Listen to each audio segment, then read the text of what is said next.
Hi hello नमस्कार. मी पुन्हा एकदा तुमचं स्वागत करते तुमच्या आमच्या Rajgharana gold forming jewellery shop मध्ये. चला मग सुरू करूयात आजच्या ब्लॉगला. आज आम्ही घेऊन आलो आहोत तन्मणीचे डिझाईन.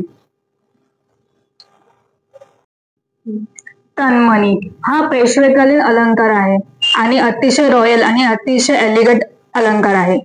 हे जे मोती आहेत ते फक्त रेशमाच्या धाग्यामध्येच विणले जायचे. 3 किंवा 5 लढी असायच्या.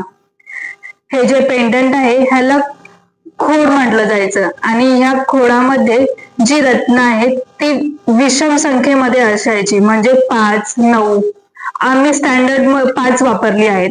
माणिक, पाचू, हिरे अशा कॉम्बिनेशन मध्ये हे खोड असायचे. आम्ही इथे स्टँडर्ड माणिक वापरले आहेत. माणिक बरोबर एक कॉम्बिनेशन हिऱ्यांबरोबर पण केले जायचे, म्हणजे माणिक हिरे माणिक असं, किंवा पाचू सोबत पण कॉम्बिनेशन केले जायचं. अशाच बऱ्याच डिझाईनचे तन्मणी अवेलेबल आहेत. काय मग वाट कशाची बघताय? या लवकरात लवकर पनवेल आणि डोंबिवलीच्या शॉप मध्ये आणि नवीन नवीन तन्मणीचे डिझाईन्सचा लाभ घ्या.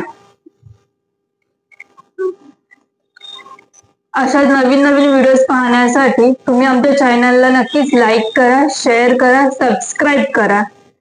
आता पुरतं एवढंच. भेटू पुन्हा पुढच्या ब्लॉग मध्ये एका नवीन दागिन्यासोबत. तोपर्यंत टाटा बाय बाय.